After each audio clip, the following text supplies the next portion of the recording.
श्री गणेशाय नमः. वक्रतुंड महाकाय सूर्यकोटी समप्रभ निर्विघ्नं कुरु मे देव शुभकार्येषु सर्वदा. श्री पद्मपुराणे कार्तिक मास महात्म्ये अध्याय 25. श्रीकृष्ण म्हणाले, हे प्रिये सत्यभामे, याप्रमाणे नारदाचे भाषण ऐकून पृथुराजाच्या मनाला अद्भुत कथेबद्दल विस्मय व आनंद झाला. नंतर नारदाची उत्तम प्रकारे पूजा करून त्यांना निरोप दिला.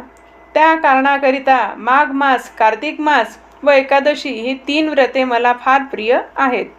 वनस्पती तुलसी महिन्यात कार्तिक मास तिथीत एकादशी तिथी व क्षेत्रात द्वारका ही मला फार प्रिय आहेत. इंद्रिय निग्रह करून या तिन्हीचे जो सेवन करील तो मला जसा फार प्रिय होतो तसा यज्ञाधिकांनी प्रिय होणारा नाही. या व्रतत्रयाचे सेवन करणाऱ्याला माझे कृपेने पातकासंबंधी भय करण्याचे मुळीच कारण नाही. सत्यभामा म्हणते, हे नाथा, तुम्ही जे दुसऱ्याने दिलेल्या पुण्याचे कलहामुक्तीला गेली असे सांगितले, हे मोठे आश्चर्य आहे. असे सामर्थ्य ह्या कार्तिक मासाचे आहे म्हणून तुम्हाला तो प्रिय आहे की त्यातील केवळ स्नानाच्या पुण्याने पतिद्रोहादी पातके गेली, दुसऱ्यांना केलेले पुण्य दिले तर मिळते, न दिलेले पुण्य मिळण्याचा काही मार्ग आहे की नाही ते सांगा.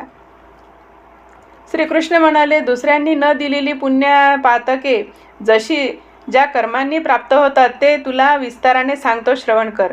कृतादी 3 युगामध्ये कर्मे करणाऱ्याचे फलभागी क्रमाने देश, गाव व कुल ही होतात. कलित मात्र पाप पुण्य करणाऱ्यासच सुखदुःख फल भोगावे लागते. संसर्ग न करिता फल कसे प्राप्त होते याची व्यथा सांगितली.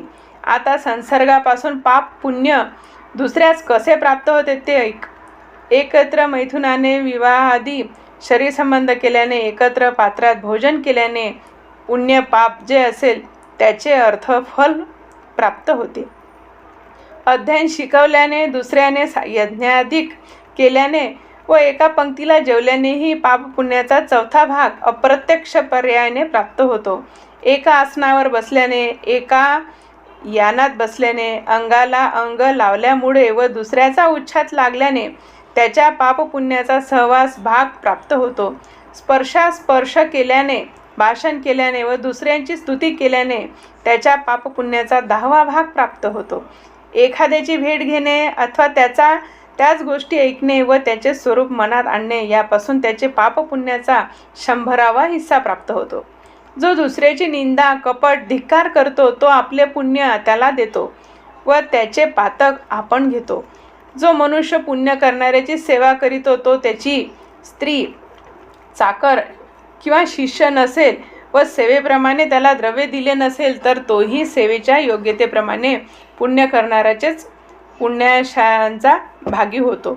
एका पंक्तीला जेवणाकरिता वाढलेल्या पात्रांचे जो उल्लंघन करील तो त्याला स्वपुण्याचा 6वा हिस्सा देईल. स्नानादिका करीत असता जो दुसऱ्याला स्पर्श करील किंवा त्याशी भाषण करील त्याला आपले कर्माच्या पुण्याचा 6वा हिस्सा देईल. धर्मकृत्या करता जो दुसऱ्याजवळ द्रव्य मागतो व त्या द्रव्याने जे धर्मकृत्य करतो त्या धर्मकृत्याचे सर्व पुण्य द्रव्य देणाऱ्याला लागते. दुसऱ्याचे द्रव्याने हरण करून जो पुण्यकर्म करतो त्याला द्रव्य चोरल्याचे पाप लागते. पुण्यकर्माचे फल द्रव्याचे मालकाला मिळते. दुसऱ्यांचे ऋण परत न देता जो मरतो त्याचे पुण्य द्रव्याचे मानाप्रमाणे त्या सावकाराला मिळते.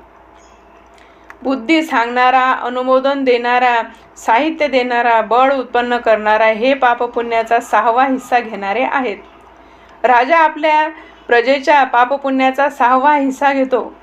शिष्यापासून गुरु, स्त्रीपासून पती, पुत्रापासून बाप तसेच पतीपासून स्त्री ही पुण्याचा अर्धा भाग घेतात. मात्र ती स्त्री पतीच्या मर्जीप्रमाणे वागणारी, पतीला संतोष देणारी असावी. दुसऱ्याकडून दान, दिक, पुण्यकर्मे करविणाऱ्याचे पुण्य त्याचे ते करणारे चाकर किंवा पुत्र नसतील तर कर्त्याला 6वा भाग मिळतो. वृत्ती देणारा, वृत्ती भोगणाराच्या पुण्याचा 6वा भाग घेतो. मात्र तो त्यापासून आपली किंवा दुसऱ्याची सेवा करून घेणारा नसावा. याप्रमाणे दुसऱ्यांनी केलेली पाप पुण्ये त्यांनी दिली नाहीत तरी प्राप्त होतात. कलीमध्ये हा नियम नाही. पाप पुण्य करणारा ज्याचा तो आपल्या कर्माचे फळ भोगतो. पूर्वी याविषयी एक पुण्यकारक गोष्ट घडली, ती तुला सांगतो, ती ऐक. जी ऐकली असता पुण्य व ज्ञान प्राप्त होते. इति श्री पद्मपुराणे कार्तिक मास महात्म्ये पंचविंशोऽध्यायः संपूर्णः. श्रीकृष्णार्पणमस्तु.